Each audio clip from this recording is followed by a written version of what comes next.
저녁 어스름이 낡은 아파트 창문으로 스며들 때 박은혜 68세는 홀로 식탁에 앉아 있었다. 텔레비전 소리만이 정막을 깨고 있었지만 그녀의 귀에는 들리지 않았다. 3년 전 남편을 떠나보낸 후 시간은 더디게 흘러갔고 집안의 모든 물건은 남편과의 추억을 떠올리게 했다. 아들, 딸은 재 살기 바빠 일주일에 한 번 안부 전화가 전부였고 가끔 보내오는 손주들 사진만이 그녀의 유일한 낙이었다. 평생 초등학교 교사로 아이들을 가르치며 칭찬과 존경 속에서 살아왔지만 정년 퇴임 후 찾아온 고독은 생각보다 깊고 어두웠다. 그녀는 종종 창가에 앉아 하염없이 바깥 풍경을 바라보곤 했다. 저마다 바쁘게 움직이는 사람들 속에서 자신만이 외딴 섬처럼 느껴졌다. 어느 날 오후 무료함을 달래려 스마트폰을 뒤적이던 은혜는 우연히 은빛 시냇물이라는 시 공유 앱을 발견했다. 젊은 시절 문예반 활동을 하며 시 쓰기를 좋아했던 기억이 아련하게 떠올랐다. 그때는 시를 통해 세상과 소통하고 자신의 감정을 표현하는 것이 큰 기쁨이었다. 조심스럽게 자신이 예전에 썼던 시 한 편을 올렸다. 들국화라는 닉네임으로. 수십 년 만에 다시 꺼내든 시는 낯설면서도 어딘가 가슴을 뛰게 했다. 얼마 지나지 않아 별빛 속의 그대라는 닉네임으로부터 다정한 댓글이 달렸다. 들국화님의 시에서 깊은 외로움과 순수한 감성이 느껴집니다.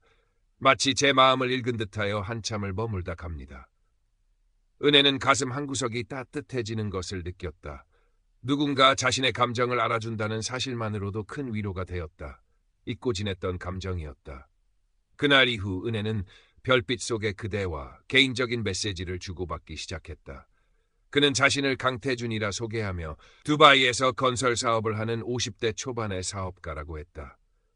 태준은 은혜가 좋아하는 윤동주 시인의 별 해는 밤을 언급하며 자연스럽게 대화를 이끌었고 해박한 문학적 지식과 부드러운 말투로 은혜의 마음을 사로잡았다. 그는 은혜의 시를 칭찬했고 그녀의 외로움을 이해해주는 듯 다정한 말을 건넸다.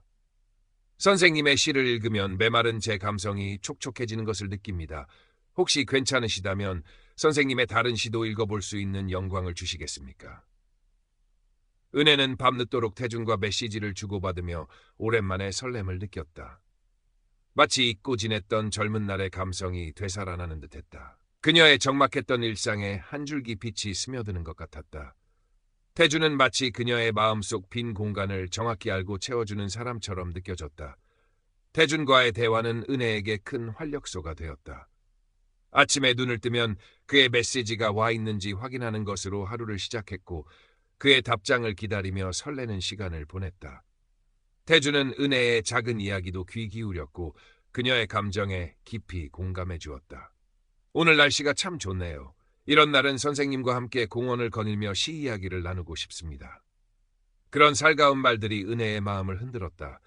은혜는 평생 느껴보지 못했던 특별한 감정에 휩싸였다. 이것이 황혼의 로맨스일까? 은혜는 스스로에게 물으며 옅은 미소를 지었다. 남편이 떠난 후 처음으로 느껴보는 따뜻함이었다. 며칠 후 태준은 은혜에게 고급스러워 보이는 실크 스카프를 선물로 보내왔다. 은혜 씨의 고운 목에 잘 어울릴 것 같아서요. 작은 성의입니다. 메시지와 함께 도착한 택배 상자에는 해외 발송이라고 적혀 있었지만 은혜는 그런 사소한 것까지 신경 쓰지 않았다. 그저 자신의 생각해주고 챙겨주는 태준의 마음에 감동할 뿐이었다. 스카프를 목에 두르자 마치 태준의 따뜻한 손길이 느껴지는 듯했다. 전화통화에서 들려오는 그의 목소리는 메시지만큼이나 부드럽고 다정했다. 은혜 씨 목소리를 들으니 힘이 나네요. 빨리 한국에 돌아가 은혜 씨를 직접 뵙고 싶습니다. 태준의 말 한마디 한마디가 은혜의 마음을 녹였다. 그녀는 이미 태준을 깊이 신뢰하고 있었다. 그는 단순한 온라인 친구를 넘어 삶의 의미를 되찾아준 특별한 존재로 자리 잡고 있었다. 그러던 어느 날 태준에게서 다급한 메시지가 도착했다. 은혜 씨, 정말 죄송하지만 급하게 부탁드릴 일이 생겼어요. 두바이 현장 자금 흐름에 갑자기 문제가 생겨서 300만 원 정도만 다음 주까지만 빌려주실 수 있을까요? 해결되는 대로 몇 배로 갚겠습니다. 정말 면목 없습니다. 은혜는 순간 망설였다. 생면부지의 사람에게 그것도 적지 않은 돈을 빌려준다는 것이 마음에 걸렸다. 하지만 곧 그의 간절한 목소리와 그동안 쌓인 신뢰, 그리고 그를 돕고 싶다는 마음이 앞섰다. 이 정도 돈으로 그 사람이 위기를 넘길 수 있다면, 그리고 그는 곧 갚겠다고 하지 않았는가. 은혜는 평생 남에게 아쉬운 소리 한 번 안 하고 살아왔지만 태준을 위해서라면 그럴 수 있을 것 같았다. 그녀는 남편이 남겨준 비상금 통장에서 떨리는 손으로 300만 원을 인출해 태준이 알려준 계좌로 송금했다. 괜찮을 거야. 그는 믿을 만한 사람이야. 은혜는 스스로를 다독였다. 송금 후 태준에게 메시지를 보내자 그는 곧바로 정말 감사합니다, 은혜 씨. 은혜 씨는 제 생명의 은인입니다. 이 은혜 평생 잊지 않겠습니다. 라는 답장을 보내왔다. 은혜는 그제야 조금 마음이 놓였다. 돈을 보낸 후 며칠간 은혜는 초조했다. 태주는 정말 감사하다. 은혜 씨 덕분에 큰 고비를 넘겼다며 거듭 고마움을 표했지만 돈을 갚겠다는 이야기는 슬그머니 뒤로 미루는 듯했다. 하지만 은혜는 감히 재촉할 수 없었다. 그가 어려움을 겪고 있을 거라는 생각에 오히려 미안한 마음이 들었다. 사업하는 사람이니 그럴 수도 있지. 조금만 더 기다려보자. 얼마 지나지 않아 태주는 또다시 돈을 요구했다. 이번에는 한국에 계신 홀어머니가 갑자기 쓰러지셔서 병원비가 급하게 필요하다는 이유였다. 액수는 500만 원으로 더 커져 있었다. 은혜 씨에게 이런 부탁까지 하게 되어 정말 죽고 싶은 심정입니다. 하지만 은혜 씨 외에는 제가 기댈 곳이 없네요. 어머니께서는 제게 유일한 가족이십니다. 그의 애절한 메시지와 함께 병상에 누워있는 듯한 노모의 사진, 물론 가짜였다도 첨부되어 있었다. 은혜의 마음은 또다시 흔들렸다. 어머니가 편찮으시다는데 외면할 수는 없지. 나도 자식 키우는 엄마인데. 그녀는 이번에도 자식들 몰래 아껴두었던 적금을 해약했다. 은행 창구 직원이 걱정스러운 눈빛으로 요즘 이런저런 사기가 많으니 조심하시라고 했지만 은혜는 개인적인 사정이 있어서요라며 얼버무렸다. 나같이 배운 사람이 그런 사기에 당하겠어? 태준 씨는 그런 사람 아니야. 그 후로도 태준의 요구는 계속되었다. 한국지사 설립 계약금, 밀린 세금 문제 해결, 직원들 월급 등 명목도 다양했다. 한번 돈을 보내기 시작하자 그 다음은 더 쉬웠고 액수도 점점 커져갔다. 그때마다 은혜는 불안감과 죄책감에 시달리면서도 그의 요구를 거절하지 못했다. 이미 너무 많은 돈을 보냈기에 여기서 멈추면 모든 것을 잃을지도 모른다는 두려움도 있었다. 태주는 늘 이번 일만 해결되면 모든 빚을 청산하고 한국으로 돌아가 은혜 씨와 함께 행복하게 살겠다고 약속했다. 그는 은혜가 좋아하는 시 구절을 인용하며 미래를 아름답게 포장했다. 우리가 함께할 날들은 오늘보다 분명 더 아름다울 겁니다. 제가 그렇게 만들게요, 은혜 씨. 은혜는 그 말을 신락 같은 희망처럼 붙잡았다. 그녀의 통장 잔고는 바닥을 드러내고 있었지만 태준과의 행복한 미래를 상상하며 현실을 외면했다. 심지어는 가끔 태준이 보내주는 해외 풍경 사진들을 보며 그와 함께 그곳을 거니는 꿈을 꾸기도 했다. 딸 수연은 엄마의 변화를 가장 먼저 감지했다. 예전보다 통화가 눈에 띄게 잦아졌고 스마트폰을 손에서 놓지 못했다. 밤늦게까지 누군가와 메시지를 주고받는 듯했고 가끔 혼잣말을 하며 미소 짓기도 했다. 처음에는 엄마도 외로우시니 말벗이라도 생겼나 보다 정도로 대수롭지 않게 넘겼다. 하지만 시간이 지날수록 엄마의 표정은 어두워졌고 가끔 돈 문제로 전전긍긍하는 모습도 보였다. 수연이 용돈을 드려도 며칠 지나지 않아 혹시 돈 좀 더 줄 수 있니? 라며 어렵게 말을 꺼내기도 했다. 엄마, 요즘 무슨 일 있으세요? 안색이 안 좋아 보이세요? 어디 편찮으신 건 아니고요? 수연이 걱정스레 물었지만 은혜는 아무 일 없다. 나이 들어 그러려니 해라며 애써 태연한 척했다. 하지만 수연은 엄마의 눈빛이 예전과 다르다는 것을 느낄 수 있었다. 불안감과 초조함이 서려 있었다. 수연의 의심은 점점 커져갔다. 어느 날 엄마가 아끼던 남편의 유품인 금반지를 팔려고 한다는 사실을 알게 되었다. 엄마 방을 청소하다 우연히 발견한 전당포 명함 때문이었다. 엄마, 이 반지 파시게요? 아빠가 엄마한테 얼마나 소중하게 선물했던 건데. 수연의 말에 은혜는 당황하며 버럭 화를 냈다. 내 물건 내가 처분하겠다는데 네가 무슨 상관이냐. 그리고 네 아빠도 내가 이렇게 힘들게 사는 것보다 이 반지 팔아서라도 좀 편하게 살길 바랄 거다. 평소답지 않은 엄마의 날카로운 반응에 수연은 큰 충격을 받았다. 엄마에게 뭔가 큰일이 생겼다는 직감이 들었다. 그 반지는 엄마가 남편의 분신처럼 여기던 물건이었다. 수연은 엄마 몰래 엄마의 스마트폰을 살펴볼까 고민했지만 차마 그럴 수는 없었다. 엄마의 사생활을 침해하는 것 같아 죄책감이 들었다. 대신 엄마에게 직접적으로 묻기로 했다. 엄마, 혹시 누구한테 돈 빌려주시는 거예요? 아니면 인터넷에서 이상한 사람이라도 만나는 거예요? 요즘 엄마 너무 이상해요. 저한테 솔직하게 말씀해 주세요. 수연의 조심스러운 질문에 은혜는 얼굴이 굳어졌다. 내가 뭘 안다고 함부로 짓거리느냐. 내가 알아서 할 테니 너는 네 살림이나 잘 챙겨. 그리고 애들한테 이상한 소리 하지 마라. 엄마의 냉랭한 대답에 수연은 더 이상 말을 잇지 못했다. 엄마가 자신을 믿지 못하고 뭔가를 숨기고 있다는 생각에 서운함과 불안감이 동시에 밀려왔다. 모녀 사이에는 보이지 않는 벽이 생기기 시작했다. 수연은 답답했지만 더 이상 엄마를 자극하고 싶지 않아 한 발 물러섰다. 하지만 엄마에 대한 걱정은 가시지 않았다. 한편 태준의 요구는 더욱 대담해졌다. 그는 모든 사업을 정리하고 한국에 들어가 은혜 씨와 결혼하여 여생을 함께하고 싶다. 마지막으로 집 계약금과 사업 정리 자금으로 5천만 원이 필요하다고 했다.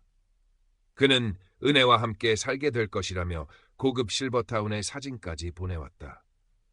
사진 속 실버타운은 그림처럼 아름다웠고 넓은 정원과 안락한 시설을 갖추고 있었다. 그곳에서 태준과 함께 평화로운 노후를 보내는 자신의 모습을 상상하자 은혜의 마음은 또다시 흔들렸다. 이것만 해결되면 정말 마지막이야. 태준 씨와 함께라면 남은 인생이 외롭지 않을 거야. 그녀는 남은 노후 자금은 물론 살고 있는 아파트를 담보로 대출까지 받을 생각을 하기 시작했다. 태준의 달콤한 말은 이미 그녀의 판단력을 마비시킨 지 오래였다. 그는 은혜가 가진 마지막 남은 것까지 노리고 있었다. 은혜는 태준에게 돈을 보내기 위해 은행을 찾았다. 며칠 전부터 태준은 은혜 씨, 자금이 오늘까지 꼭 마련되어야 합니다. 그렇지 않으면 모든 것이 수포로 돌아가요. 우리 미래를 위해서 조금만 더 힘을 내주세요. 라며 그녀를 압박했다. 아파트 담보대출 상담 창구 앞에 앉아 있으려니 평생 느껴보지 못한 불안감과 수치심이 밀려왔다. 내가 지금 뭘 하고 있는 거지? 이게 정말 옳은 일일까? 하지만 이미 엎질러진 물이었다. 태준과의 약속, 그리고 그와 함께할 미래에 대한 기대가 그녀의 이성을 마비시켰다. 상담 직원의 설명은 귀에 들어오지 않았다. 오직 5천만 원이라는 숫자만이 머릿속을 맴돌았다. 서류에 도장을 찍으려는 순간 손이 미세하게 떨렸다. 그때였다. 엄마. 다급한 목소리와 함께 은행문을 박차고 들어선 것은 딸 수연이었다. 수연의 얼굴은 하얗게 질려 있었고 숨을 헐떡이고 있었다. 엄마 지금 여기서 뭐 하시는 거예요? 설마 그 돈 보내시려는 건 아니죠? 수연은 은혜의 팔을 붙잡고 애원하듯 말했다. 어떻게 알고 왔는지 수연은 엄마의 계획을 눈치챈 듯했다. 은혜는 당황스러움과 창피함에 얼굴이 붉어졌다. 네가 여기까지는 어쩐 일이냐? 이건 내 일이야. 상관하지 마. 은혜는 수연의 손을 뿌리치려 했지만 수연은 더욱 필사적으로 매달렸다. 은행 창구 앞에서 모녀의 격렬한 실랑이가 벌어졌다. 주변 사람들의 시선이 따갑게 느껴졌지만 수연은 아랑곳하지 않았다.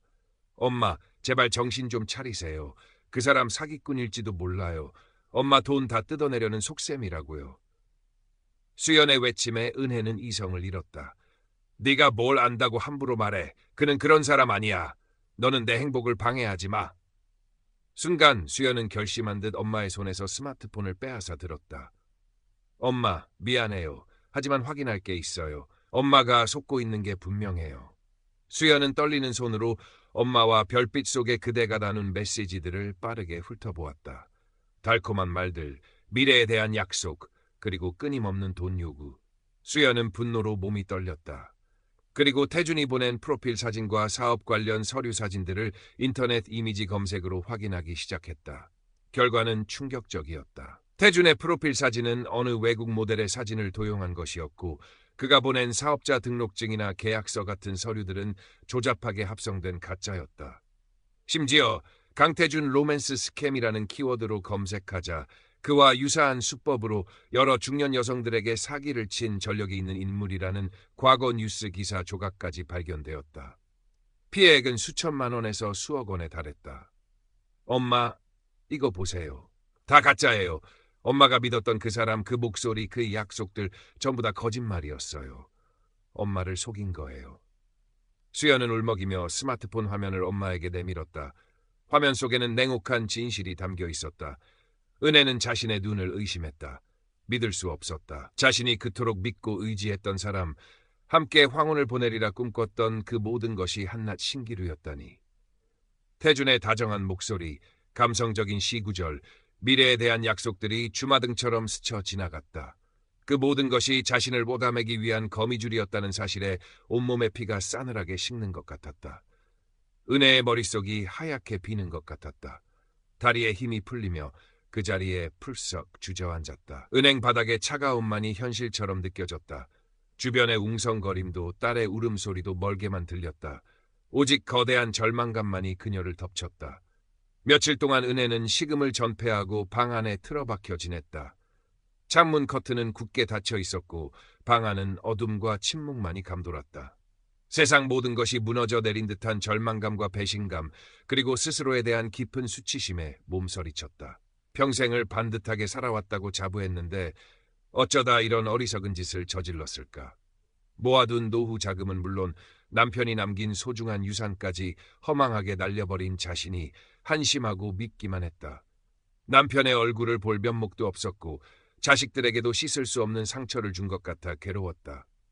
밤마다 태준의 다정한 목소리와 약속들이 악몽처럼 되살아나 그녀를 괴롭혔다. 잠이 들어도 가위에 눌리기 일쑤였다. 수연은 직장에 휴가를 내고 엄마 곁을 지켰다.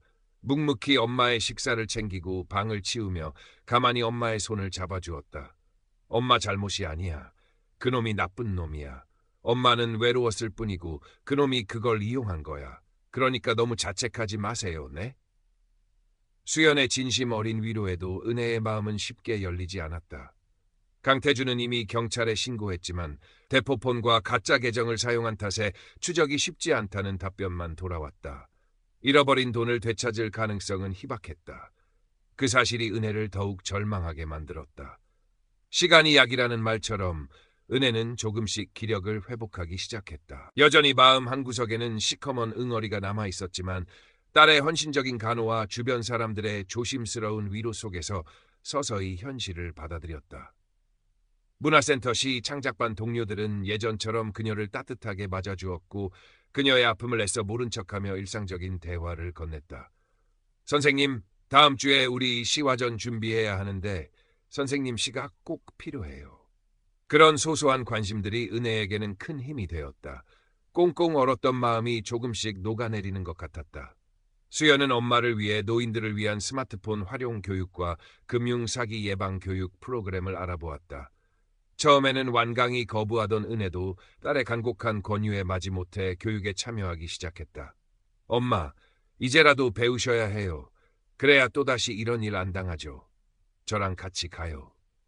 교육 첫날, 은혜는 어색하고 불편한 마음을 감출 수 없었다. 하지만 그곳에서 자신과 비슷한 아픔을 겪은 다른 노인들을 만났다. 서로의 경험을 나누고 위로하며 그들은 조금씩 상처를 치유해 나갔다. 누군가는 보이스피싱을 당했고 누군가는 자식에게 버림받았으며 또 누군가는 은혜처럼 로맨스 스캠의 피해자였다. 은혜는 자신이 혼자가 아니라는 사실에 큰 위안을 받았다. 그리고 다시는 어리석은 실수를 반복하지 않겠다고 다짐했다. 스마트폰 사용법을 익히고 금융거래 시 주의사항을 배우면서 조금씩 자신감을 되찾아갔다. 어느 햇살 좋은 봄날, 은혜는 오랜만에 책상 서랍 깊숙이 넣어두었던 낡은 만년필을 꺼냈다. 남편이 선물했던 손때 묻은 만년필이었다. 하얀 종이 위에 자신의 아픈 경험과 그 과정에서 느꼈던 절망, 배신감, 그리고 한 줄기 희망을 담담하게 시로 써 내려갔다. 눈물이 펜 끝을 적셨지만 멈추지 않았다. 시를 완성하고 나니 마음속 깊이 맺혀있던 응어리가 조금은 풀리는 듯했다. 마치 오랜 시간 앓았던 병이 조금씩 나아가는 기분이었다. 은혜는 완성된 시를 가장 먼저 딸 수연에게 보여주었다. 수연아, 이거 한번 읽어보렴. 엄마가 오랜만에 써봤다. 수연은 엄마가 건넨 종이를 받아들고 조심스럽게 시를 읽어 내려갔다. 엄마의 고통과 슬픔, 그리고 그것을 이겨내려는 의지가 고스란히 담겨 있는 시였다. 시의 마지막 구절은 이러했다. 겨울바람에 모든 것을 잃었지만 작은 씨앗 하나 마음밭에 남아 봄볕 기다리네. 수연은 눈시울을 붉히며 말없이 엄마의 손을 꼭 잡았다. 모녀는 서로를 바라보며 옅은 미소를 지었다. 창가 화분에는 어느새 파릇파릇한 새싹이 돋아나 따스한 봄 햇살을 받고 있었다. 아직 갈 길은 멀었지만 은혜는 이제 다시 한번 살아갈 용기를 얻은 것 같았다. 시는 더 이상 외로움을 달래는 도피처가 아니었다. 그녀의 삶을 기록하고 상처를 치유하며 다시 세상과 소통하는 창구가 되어줄 터였다. 그녀는 이제 은빛 시냇물이 아닌 딸과 함께하는 현실 속에서 새로운 시를 써내려갈 것이었다. 그 시는 분명 이전보다 더 단단하고 진실된 언어로 채워질 것이었다.